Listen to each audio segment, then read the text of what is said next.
একদিন এভাবে করে খেয়ে দেখো, দারুণ লাগে। এখন এই মাছগুলোর মধ্যে নুন আর হলুদ মেখে নিয়েছি, কাঁচা লঙ্কা, পোস্ত, টক দই, সাদা সর্ষে, কালো সর্ষে এই দিয়ে আমি মাছটাকে আগে ভালো করে মেখে নেব। আর এর মধ্যে আমি দিয়ে দেবো একটুখানি সর্ষের তেল। এইবার এই মশলাটাকে মাছের সাথে মেখে নেব।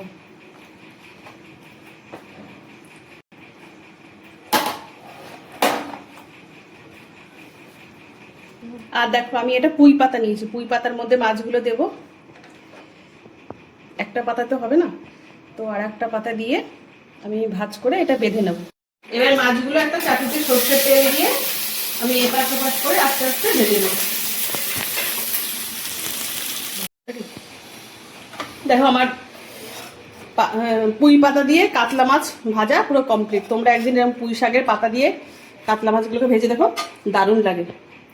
এই দেখো আমি দড়িগুলোকে ছিঁড়ে নিয়েছি আর তোমাদেরকে দেখাচ্ছি যে মাছটা কি সুন্দর মানে ভাজা ভাজা হয়েছে পুঁই শাক পাতা দিয়ে, আর কত নরম হয়েছে। গরম বলে ভাঙতে পারছি না, তো তোমরা একদিন এভাবে করে খেয়ে দেখো, দারুণ লাগে। আমার এই পুঁই শাকের পাতা দিয়ে আমার কাতলা মাছ ভাজা রেসিপি ভালো লাগে, প্লিজ সাবস্ক্রাইব করে দিও, খেয়ে দেখো, দারুণ লাগে।